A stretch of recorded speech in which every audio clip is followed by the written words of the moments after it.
너와 내 자손들이 회막에 들어갈 때는 포도주나 독주를 마시지 말라. 그리하여 너희 죽음을 면하라.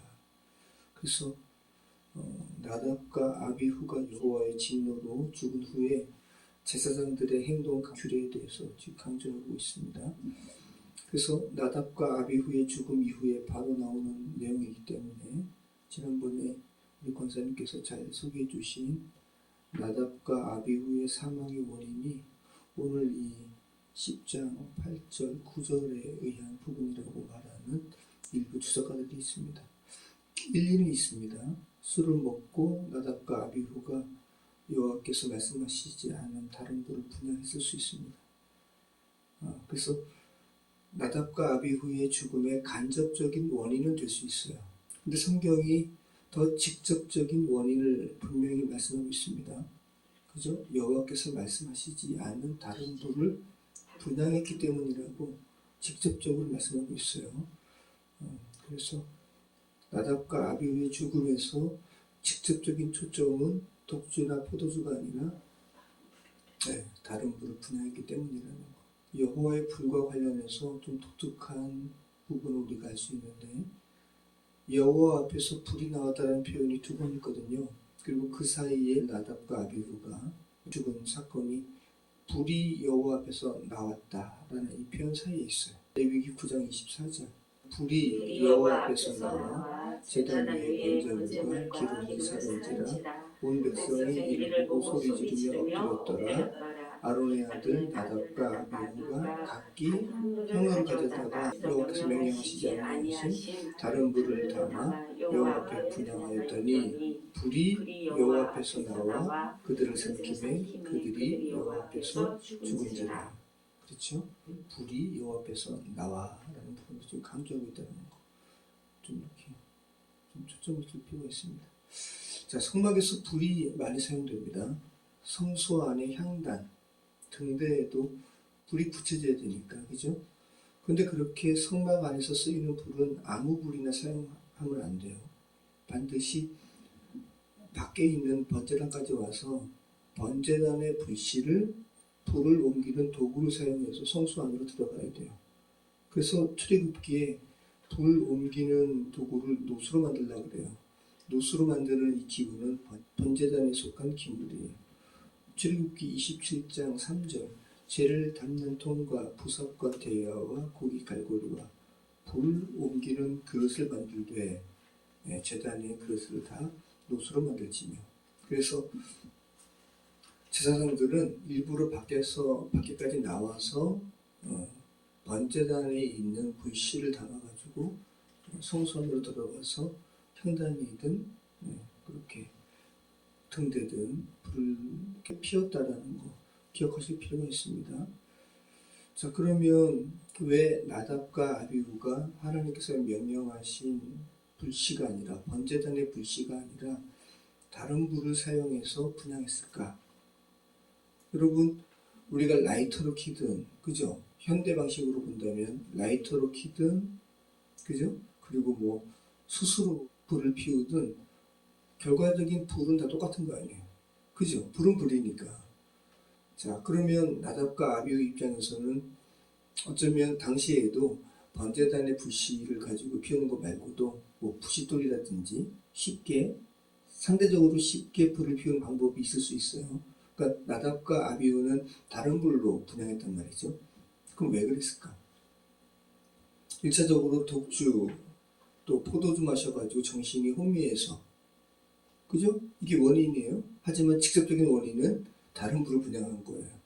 자, 그럼 왜 그랬을까? 포도주나 독주 마셔가지고 정신이 혼미해서 귀찮아. 왜? 번제단은 밖에 있으니까. 밖에 있다는 소리는 야외에 있다는 소리예요. 제가 이스라엘 갔을 때 이스라엘 바로 옆에 있는 요르단 광야를 1박 했거든요. 아침에 일어나면 이슬이 맺혀요. 그죠? 번제단 불씨가 항상 활활 타오르는 거 아니잖아요. 그죠? 이제 새벽녘 되면 잔잔하게 이렇게 있는 건데 아침에 이슬 먹으면 숯불은 바로 꺼질 수도 있고 또 광야는 모래바람 불고 그래서 거기서 저희 그 시프 차 타고 거기 페트라 하기 전에 아무튼 일박한 곳에서 막 이렇게 모래 그 광야를 막 달리는 체험도 했거든요. 모래바람도 불고 또 광야는 비바람도 불고, 그죠? 그럼 야외에서 제사장들이 그 불씨 간직하는 게 쉬울까요? 어려울까요? 어렵죠. 굉장히 어렵고, 예. 그리고 또 결과론적으로 똑같은 불인데, 예. 좀 더 쉬운 방법으로 나답과 아비후가 불을 피웠을 개연성이 굉장히 많습니다. 그러면 이 부분도 여러분 생각해 보시죠. 그럼 나답과 아비후가 결과론적으로는 똑같은 불이기에 보다 손쉬운 방법으로 불을 피운 것이 즉각적으로 여호와께서 불이 나와서 죽임을 당할 만큼 큰 죄였을까? 사소해 보이는데, 근데 이것이 너무 결과는 너무 가혹한 것은 아닌가 이런 생각을 해볼 필요가 있죠. 근데 그렇지 않아요. 그렇게 즉각적인 죽임을 당할 만큼 큰 죄였어요. 왜 그래요? 바로 아론과 아론의 아들이 지금 제사장으로 지금 위임식을 지금 막 끝난 다음입니다. 제사장 제도가 지금 막 시작되는 거예요. 아론과 모세가 함께 백성을 축복한 다음에 불이 여호와 앞에서 나와서 번제물을 사는 지가 지금 얼마 안 돼요. 그 바로 다음 일이니까. 그래서 초대교회의 성령에 의해서 교회가 태동된 다음에 바로 아나니아와 삽비라가 죽임당한 거랑 똑같은 거예요. 죄는 누룩처럼 퍼지니까. 그리고 하나님께서 아론과 남은 아들들이 작은 죄도 분별해야 할 것을 이야기하는 거예요. 아론아, 너 아들 나답과 아비후의 죽음으로 너 슬퍼하면 안 돼. 왜? 인간적으로 슬퍼하는 게 맞죠? 근데 너는 그 전에 너는 하나님의 제사장이야. 그죠? 그래서 시체도 아론의 남은 아들들이 치우는 것이 아니라 아론의 사촌들 미사엘과 엘사반이 옮기게 해요. 그러니까 아론의 사촌이라는 것은 제사장이 아니라는 거예요. 왜냐하면 아론의 아들들이 제사장이었기 때문에. 그리고 오늘 본문이 이어서 나오는 거예요. 이제 제사장이 취하는 음식과 관련해서 다시 규례를 분명하게 인식하게 하십니다. 12절부터 15절 말씀이죠. 여호와께 드리는 화제 중 소재에 남은 것은 지극히 거룩하니 너희는 그것을 취하여 누룩을 넣지 말고 제단 곁에서 먹으라. 그리고 흔든 가슴과 들어올린 뒷다리. 흔든 가슴은 뭐예요? 요제죠. 들어올린 뒷다리는 거제고요. 이것은 제단 곁에서 먹는 게 아니라 이것은 너 자녀가 너와 함께 정결한 곳에서 먹으라. 이는 이스라엘 자손의 화목제물 중에서 내 소득과 내 아들들의 소득으로 주신 것임이라.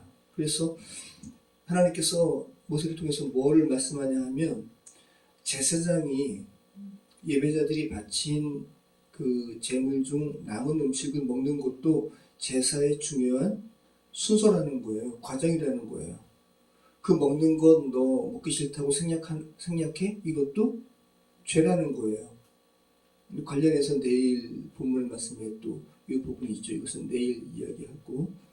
자, 그러면 제사를 드리는 예배자 입장에서 자신이 드린 이 제물의 일부를 제사장이 먹는 것은 예배자 입장에서는 용납의 표시로 받아들일 수 있는 하나님의 화답의 그런 제사의 한 과정이기 때문에 제사장은 너희들은 이런 부분들은 먹는 것도 제사의 한 과정으로 인식하여라 라고 좀 다시 한번 분명하게 말씀하고 있는 거죠. 굉장히 레위기가 그죠? 아주 그냥 심오하죠, 내용이. 자, 오늘 말씀 정리하면 아무튼 지금 우리가 읽고 있는 레위기 본문이 말씀하는 바가 뭡니까? 하나님의 제사장이라는 영광스러운 직분에는 반드시 너희가 따라야 할, 지켜야 할 의무와 책임이 있다는 것. 다시 한번 강조하는 말씀인 것입니다. 그래서 왕같은 제사장으로서 세상에 파손받은 저와 여러분의 그 교회됨에 대하여 제사장됨에 대하여 진지하게 살피시는 오늘이 되었으면 좋겠습니다. 기도하겠습니다. 참 좋으신 하나님 감사합니다. 제사장으로 부름 받았기 때문에 관련된 여러 가지 규례가 있음을 다시 한번 고백합니다. 아무튼 하나님의 제사장이라는 영광스러운 호칭을 받는 것은 그 안에 뒤따르는 책임과 의무가 있다는 것 다시 한번 고백합니다. 저희가 왕같은 제사장으로 주께서 부르셨는데 거기에 걸맞는 책임과 의무를 다하는 우리 교회됨이 삶을 살게 해주시옵소서. 감사드리오며 예수 그리스도 이름으로 기도합니다.